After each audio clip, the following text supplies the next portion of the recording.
This is the Greg Bedard Patriots Podcast with Nick Cattles.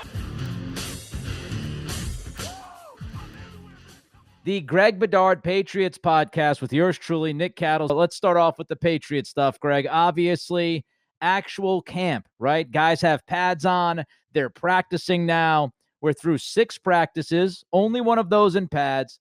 A little bit of a status update, overall big picture, what they have done and what's coming next for this team. So overall status update.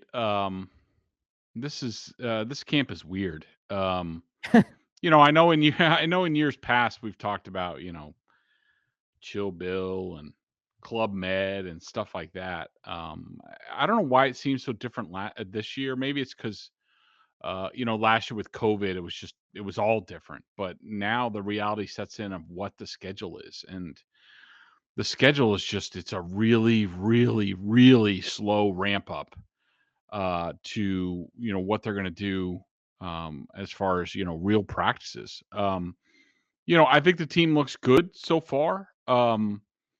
There's a long ways to go, and you'll probably hear me say that about 50 times in this podcast. Once camp gets rolling, my time is really compressed, so I don't hear a lot of the chatter that I normally hear as far as sports talk radio and Twitter and things like that. I try to stay off that stuff. Even Twitter. I mean, I have work to do. I have storylines to think about, things like that. I just try not to get involved in that. That being said, I have heard a little of the chatter that's out there. And I don't know when the rant's coming. It might be now. It might be a little bit later. But what I want our listeners to understand, Nick, and also my members at BSJ, they understand that because I've been, writing about this throughout. Let me tell you, the bottom line is this. If you're all concerned about the quarterback competition and this and that, let me tell you this. Listen closely. The Patriots haven't done jack squat yet in practice. Okay? They haven't done anything. So please stop with the hyperbole about, I heard my boys briefly today. I had to turn it off. I love my boys at Felger and Mass. Shout out Jay Stu. I'm sure he's clipping this. It'll be on the show tomorrow. I'm sure that's going to happen.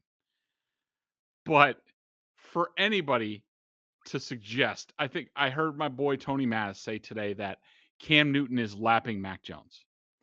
I heard Big Jim Murray say that, or at least hint that Mac Jones could be a bust. Holy cow. I mean, I don't even know where to start. Like I understand the whole thing is all messed up. I mean, it drives me crazy when I'm driving around and I hear like the headlines that they do on the radio twice an hour or whatever, where it's Cam Newton was 19 of 22 at practice today and Mac Jones was 6 of 43. Like, what are we talking about here? All right. What's that? I think it's best to start from the top, right? I think it's best to go step by step, ramp you up a little bit. I know that the Patriots are taking a while to get. You know how to do that. You know how to ramp me up. You want to get ramped up right away. Let's slowly get through some of this stuff and give people some background information, so then you can go full warrior on sports radio. So let's first start with this, Greg Bedard. How much has Bill Belichick? We're talking about the quarterbacks especially here. How much has Belichick actually had them doing this early? Not much. So today was the first padded practice. Basically, in my estimation, and you have to understand, I'm not saying I know all. I'm just giving you my best guess I've covered the NFL for 20 years. I've been coming to training camps for 20 years. And that includes some background with quarterback competitions. Right. Okay? Whereas opposed to New England hasn't seen one since my senior year in high school at Lincoln Sudbury, 1992. Yeah, Lincoln Sudbury. Yeah, baby. Scott Zolak, Tommy Hodson. Zoe. Who is the other? Hugh Millen. Hugh Millen. The last year of Dick McPherson, thank God. 1992. So they haven't really done anything. So they couldn't be in pads. So what it looked like to me was that Belichick is like, oh crap, we can't be in pads for like 7 days. Like, all right, let's at least get some of the passing stuff. Let's go in red zone. So it's the first 5 days were almost exclusively first 5 practices were almost exclusively red zone, and it was methodical. It was low red. It was mid red zone. It was high red zone. Um, I'll say this: today was the first practice in pads, so there was a lot of significant stuff that went on that didn't involve the quarterbacks. Uh, and I'm sure we'll get into it. The one-on-ones that was back. I miss my boy Joe Tooney, but it was still fun watching that stuff and the guys throwing their bodies around in pads. And they actually did a lot of one-on-ones. I mean, they had 2 sessions. They were going full go, multiple reps. I haven't seen that in a while. And so even today, Nick, they did a 2-minute, quote unquote, 2-minute drill. Okay. And it was jog through. Training camp to me is full go 7-on-7s on one field. It's one-on-ones between the pass rushers and the offensive line on another field. That's one period. Then it's whatever the situation is that day, third downs, whatever. It's ones versus ones, 11-on-11s. Let's get after it. Right. 2-minute drill. Hey, it's on the clock, down in distance. All here we go. Win the down. We haven't seen any of that yet. People need to understand that for an NFL team, they haven't done anything yet. It's all been teaching. It's almost all been a continuation of OTAs. Training camp started slowly today. It did start today, slowly, but this is when camp starts. Today, going forward, then we'll see more of real competition, real training camp. We have not seen that to date. All right, let's talk about Cam as far as today goes. And if you want to talk about what he did late last week, you can do that as well. But if we're saying that camp slowly started today, trickled in the beginning of camp, I saw, just outside looking in, no, not being there, Greg, I saw a lot of, I would say, optimism from writers about Cam Newton and how he looked and how he looked much improved compared to what he was last year. What have you seen from Cam, especially today, first time in pads? I would say that's fair. I would say that I thought Cam had a really good day. I would say that he, if I said Mac Jones won 10-8 on the first day, I would say Cam won 10-8 today.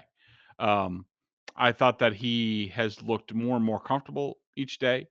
He's made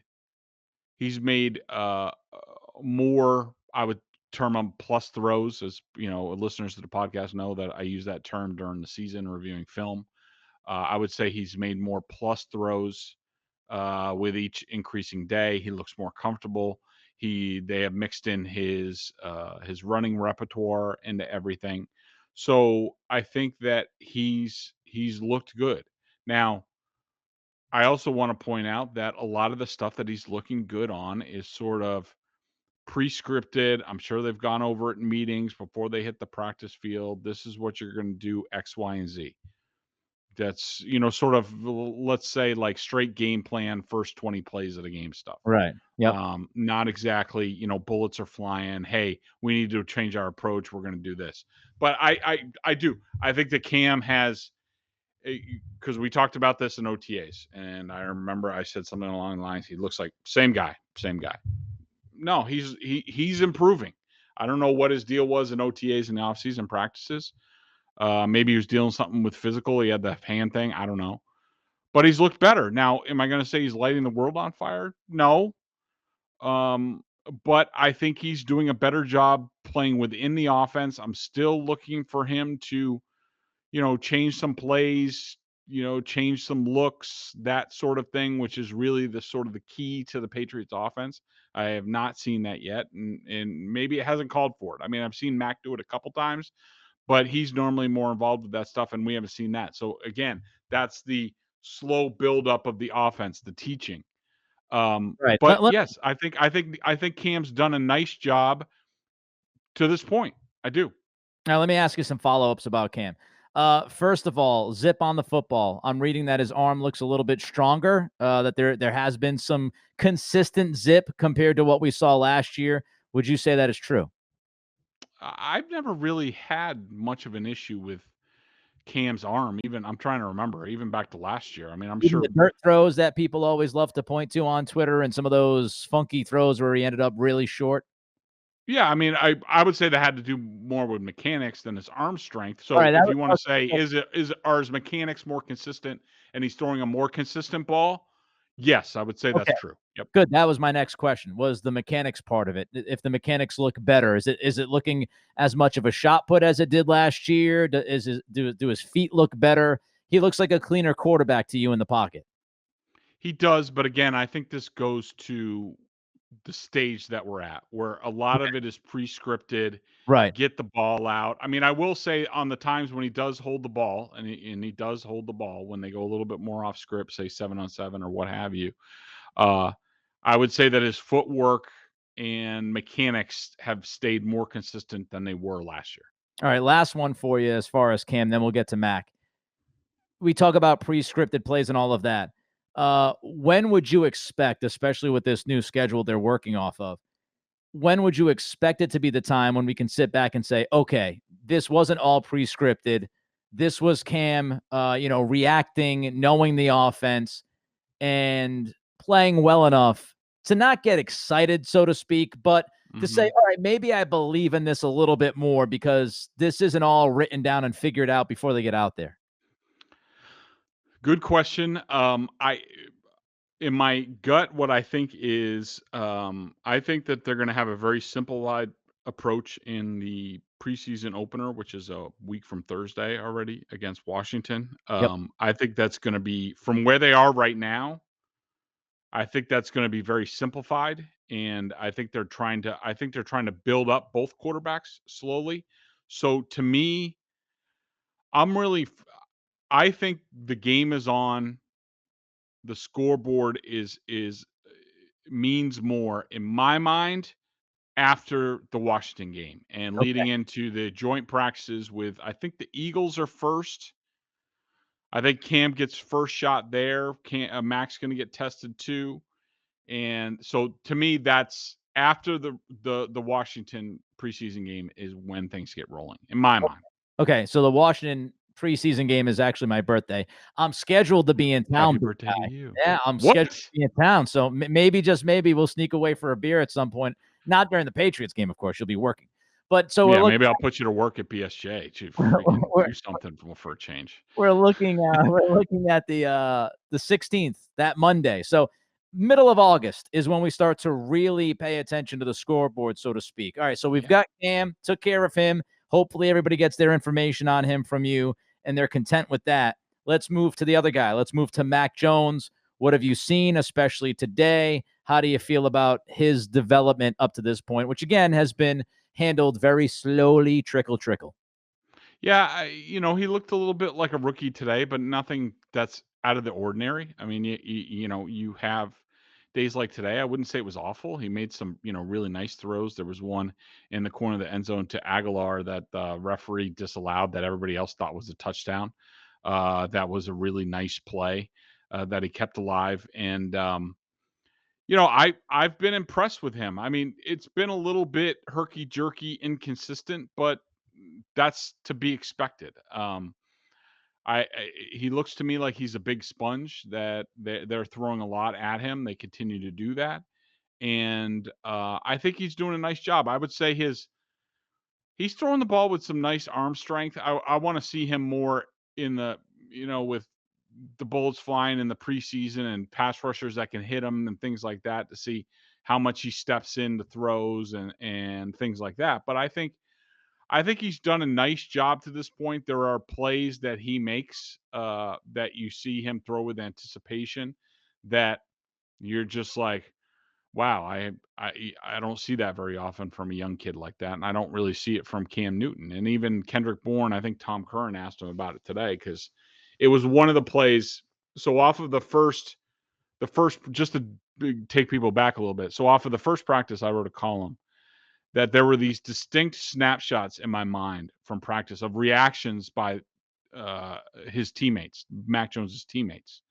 Um, I know one was when he went backside to I think Aguilar, and on the other side of the field, Jonnu Smith is raising his finger up. Like I don't know, it's just to me, it was like I wish I could take a picture and put it on a wall. Just I like that reaction. It was almost like Larry Bird walking off from that 3-point Yeah, contest that he 3-point won. contest with the race. There we go. Yeah, and there was another one with, and this is the play that Tom asked Kendrick Bourne about today, or in the last couple days, that there was this ridiculous throw. I mean, it's hard for us to see because we're at an angle, so it's hard to see all the traffic and things like that. But to me, it looked like a spectacular throw. Bourne caught it, got 2 feet down on the left corner of the end zone, and Bourne was so excited that he like leaped in the air like twice.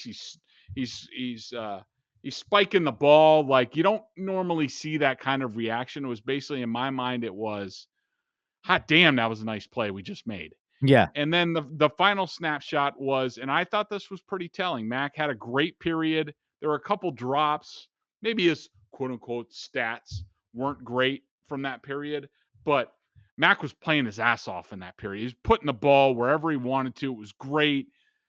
He goes back, he talks to Josh McDaniels. David Andrews walks by, and David Andrews just has the biggest smile on his face, and he basically put his arm around Mac Jones. And to me, it was, this kid's going to be all right. And Right.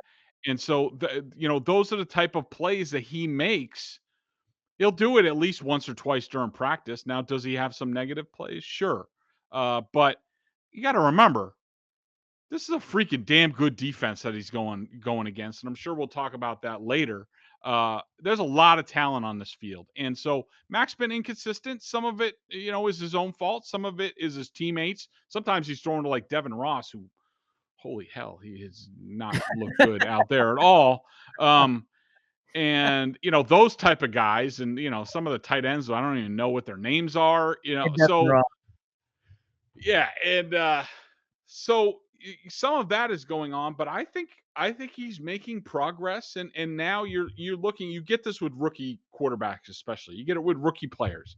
They're up one day, they're down the next day. You're just hoping at some point they just start the slow uphill climb, and Right. we'll Yep. wait to see if Mac does that or not. He needs to do that if he wants a chance at the job. He's not there yet, but it's no cause for alarm, and it doesn't mean that the competition's over. And if, quite frankly, in my mind, Nick, there's a lot of things that go on during these practices that tell you the exact opposite, that this competition hasn't really gotten started and that it's not going away, because Mac Jones gets a lot of time. He'll get a couple snaps here and there. Sometimes he gets extended time with the first team offensive line, with the ones.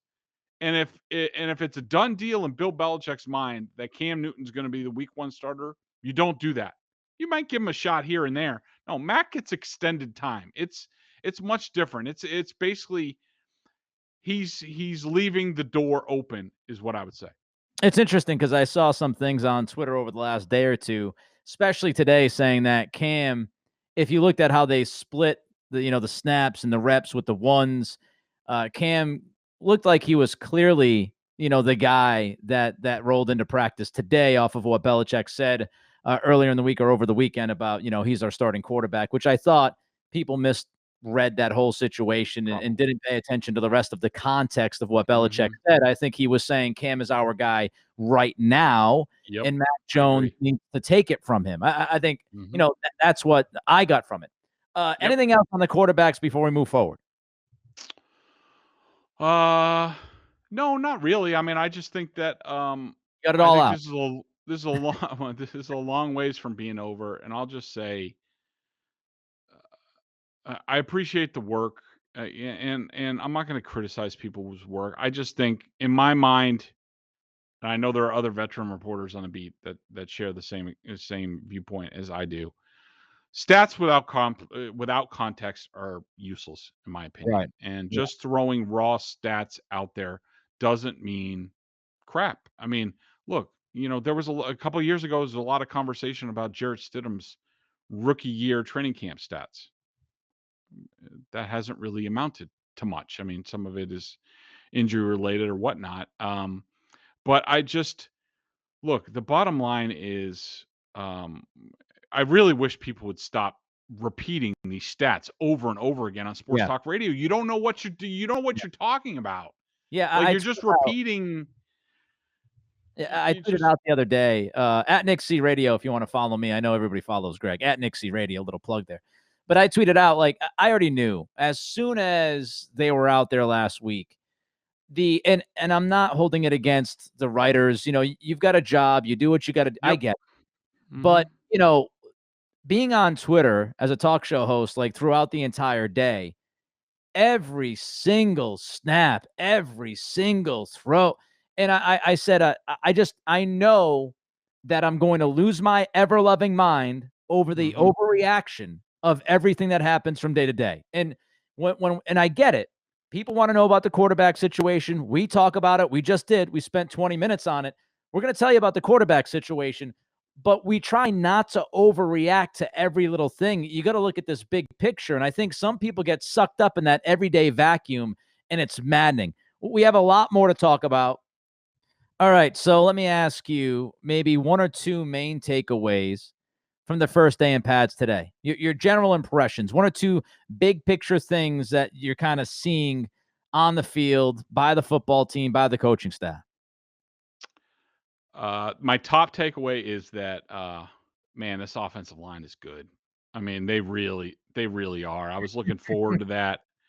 Um, and it's going to be a fun competition with the defensive line. As they have a lot of new guys up front. Godchow, Right. Barmore impressed some today, which I'm sure we'll talk about before leaving with a toe injury. Hopefully, he just got stepped on. It's not a turf toe situation because that can be rough for a big fella. But Yeah.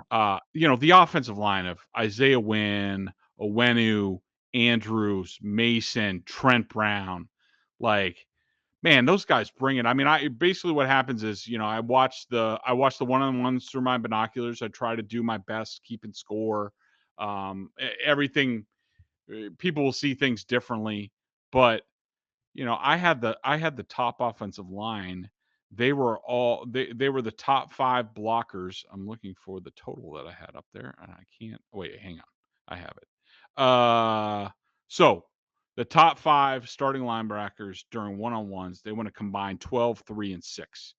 Um, 6 is good. The draws are good. If you're an offensive lineman, draws are good. That's why I sort of group them by offensive line. I rate by loss percentage, Right. and pass rushers I rate by win percentage.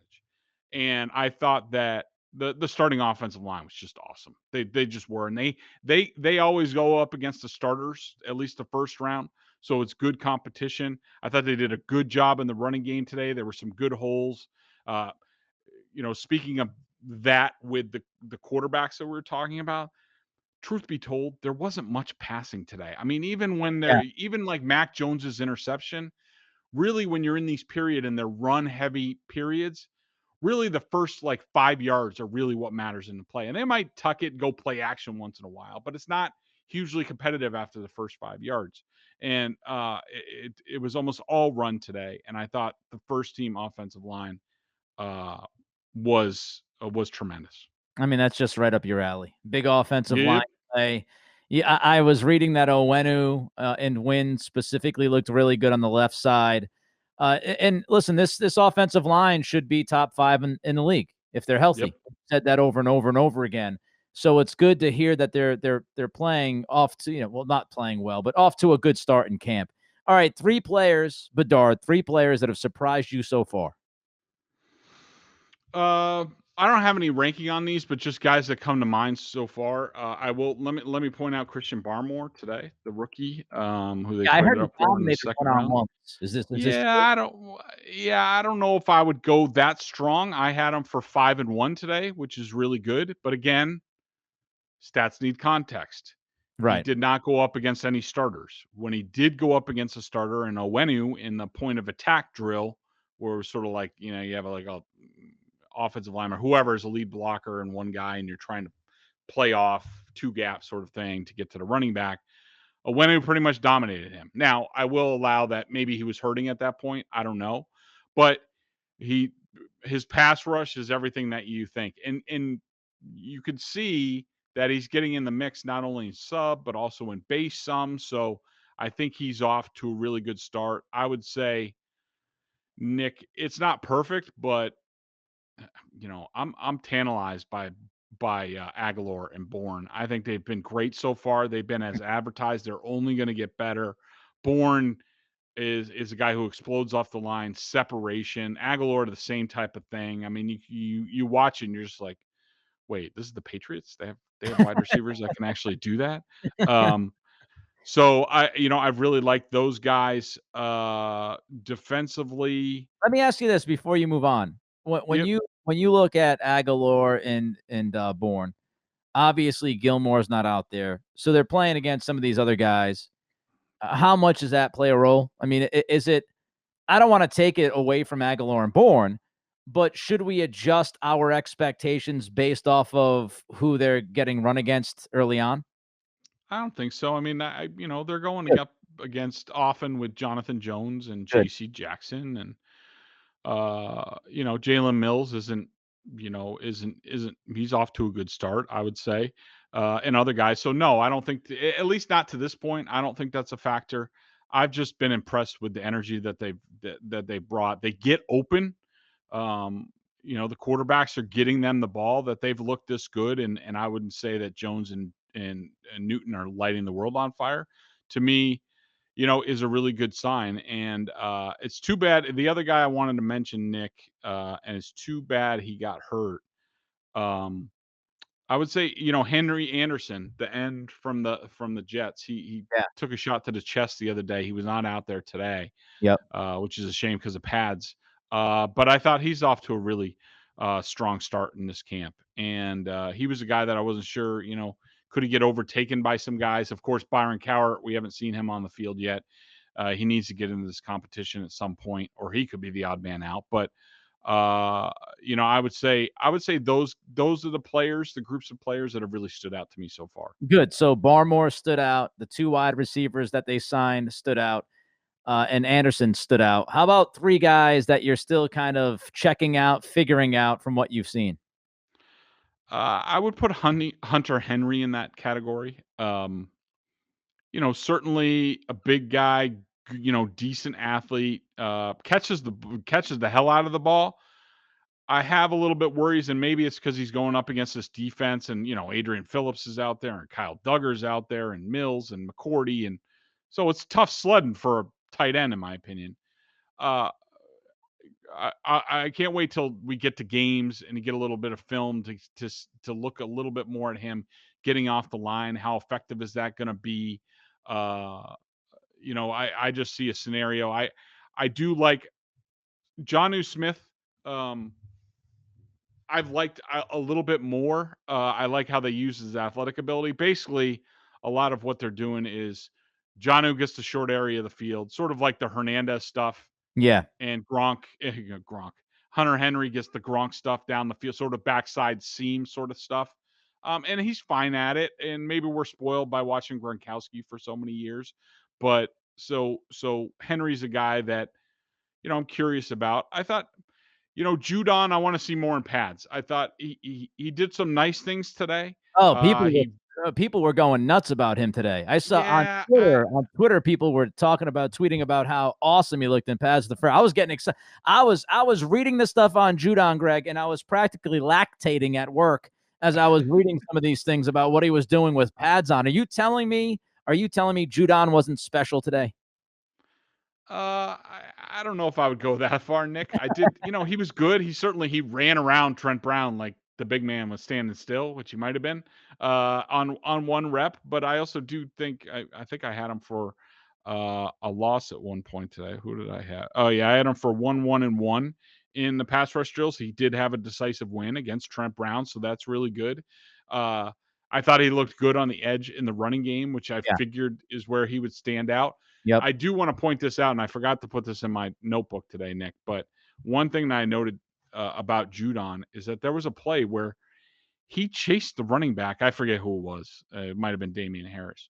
He chased him like 40 yards down the field and just to sort of swipe at the ball. And that's the type of play you don't usually see. And so I think he's gotten off to a good start with the Patriots, but I want to watch him more closely because they paid him a lot of money. And a lot of guys get off the strong starts where they are. I just want to see if he stays consistent. I'm not doubting that he's going to, but you couldn't really tell much without pads. You certainly couldn't tell anything. But now the pads are on. I want to see more. You got Henry. You got Judon. Who's your third guy? You're still kind of checking out here. I would say I know just today I don't want to say much because he's my guy, but Lawrence Guy didn't get off to a great start today. I'm not overly alarmed by that. But I'm a little concerned? I do want to point out, just because I'm looking at names, I thought Josh Uche has gotten off to a fantastic start in this camp, and he keeps getting better every single day. And line play is tough to judge, and pass rush is not Lawrence Guy's thing, so that he didn't notch a win today isn't a big deal. But he's a little bit older. It took him a while for them to sign him. I'm watching my guy, closely. Just a couple of quick things before we get to BostonSportsJournal.com's member question of the day. Just some of the things that I've seen on Twitter. It seems like Phillips has been outstanding early on. Would you say yes to that, or would you say pump the brakes a little bit on him? I would lean yes on that. Yep. Mm-hmm. I've seen that. Kyle Duggar seems like maybe he hasn't taken a gigantic leap just yet, not to go that far. But it does seem like people are as bullish on Duggar as they were before camp started. Yeah, you can definitely tell that he looks more comfortable this year. He's playing a little bit faster. He is getting picked on a little bit in coverage. I would say more in the free safety space. I think when he's in coverage in the flat, he's very good. Down the field, in the middle of the field, a little bit more of a challenge. And in that way, he reminds me of a young Patrick Chung that way. But this kid has tremendous upside. I'm not saying that's the career that he's going to have or anything like that, but it just reminds me of that. But I think the most important thing with him is that he looks more comfortable and he's playing faster. You brought up Uche, so I'll cross him off my list. Mm-hmm. Somebody else, seems like there's some question marks about this guy. Hasn't necessarily looked great early on, but Jalen Mills, what's your read on him so far? I haven't gotten a great read on him so far. He shows up. He's playing the Stephon Gilmore role right now. It's a crowded backfield. It's crowded with those safeties and things like that. So it'll be interesting to see once Gilmore gets back. And I don't know. I doubt that's going to be anytime soon, or watch, he'll be out there tomorrow after I say this with my timing. But I think he's been fine. He certainly hasn't been. You haven't been like, oh God, what a liability. That guy's terrible in coverage. He's been fine so far. All right, last one. I've read a lot about this guy early on. Sony Michel. Seems like a lot of people say that he's running harder. He looks like he's in better shape. Looks like he's a little bit quicker. Your read on Michel? I would say I wouldn't counter that. Quite frankly, I haven't watched him a ton just because it was 5 days without pads, and what are the running backs going to do? I thought all the running backs look good today. I know Stevenson makes a lot of rookie mistakes, mental mistakes that you can hear the coaches correcting him about. But man, he went through the hole today, and with a whole head of steam. And poor Miles Bryant was like a speed cone that you run over with the nightly closers on the Mass Pike here. Poor little Miles Bryant. I love Miles Bryant. License plate? Did he get the license plate? My goodness. All right, let's jump to the BostonSportsJournal.com member question of the day. BSJ $39.99 annual plan, top-notch analysis of all the Boston pro sports. Maybe you'll get to read about the Celtics signing somebody at some point during this free agency period. And also a membership at BSJ, tons of access, video analysis that Bedard does, direct access to him in weekly chats. J Tull 36, Greg. Here's what he has to write and say, or she. Please explain what Dietrich Wise's role is for this defense. Belichick signs the guy after watching him underperform for 4 years. He's almost guaranteed a hand to the face, 15 yards penalty a game. So tell us about Wise. And I know some of the stuff you can't share. I was reading some of your observations from over the weekend, and I know one of the things you brought up was how they're using Wise. You wish you could say it. You're not allowed to say it just yet, but give the people listening a basic idea of Wise and maybe what his role would be and why he's back with this team. Yeah, as soon as we see it in the game, then or joint practice, then it's free reign. We can say whatever we want. And it's not, look, I don't want to, they're not making the everlasting gobstopper out there or anything like that with Dietrich Wise. My God. I know. You just look out for old Slugworth, though. So on Wise, yes, I still don't understand how he fits on this team, but he basically got the Belichick Binky contract. Everybody gets one, there's one every year. Burkhead, Patrick Chung, those type of guys. So he got it. A great locker room guy. I understand, team dynamic type of thing. I'll just say that they're doing some interesting alignment stuff with Wise, and I don't think it's any secret that you could just look at the Patriots roster and understand that they're going to do a lot of three-man line or at least odd fronts this year, as opposed to years past. And it's also interesting, a tangent of that is that, it's hard to remember back to last year or previous training camps, but it was interesting watching the one-on-one pass rush today's and all the edge guys, almost all of them. You would get an occasional big guy. Like we even saw Barmore was inside pass rushing, but he did have one rep at end. And, guys like Wise are rushing on the end with a hand down, but almost exclusively all the edge guys are rushing from 2-point stance, which in my mind, we haven't seen around here in a long time that much consistently. Normally somebody going back to it's not the same scheme as like when Trey Flowers was out there, but most of the time you get guys with their hands in the dirt, but not anymore. And look, on Wise, I think they have a plan as far as the odd front to let me just say it, to accentuate his positives. Anybody who's listened to this podcast knows some of my critiques about his fit in this scheme and what they have asked him to do in the past. Just go back and watch the Titans playoff game early if you want to know what I'm talking about, when he was getting run over. And I think they're putting him in a better position this year. So in my mind, they did a lot of offseason work. They tweaked it. How much we're going to see it in the regular season, Nick, I don't know, but it makes a little bit more sense to me now after watching practice, and I'm sure we're going to see it in the game. It's not anything great, It's not going to put them over the top and win a game because it's a surprise formation. I mean, it's football. It's all the same, and so, but I see it now a little bit more clearly. We'll see if it works. So they had an idea in mind when they signed him. That's all you need to know. We got to wait until the secret is revealed. He's Greg Bedard. I'm Nick Cattles. We'll keep going here. We'll keep taking a look at the Patriots camp. Of course, Greg will be out there. I'll be reading on Twitter all the overreactions, and then we'll be back to talk about it. Until then, everybody be good, be healthy, be safe. We'll talk to you soon.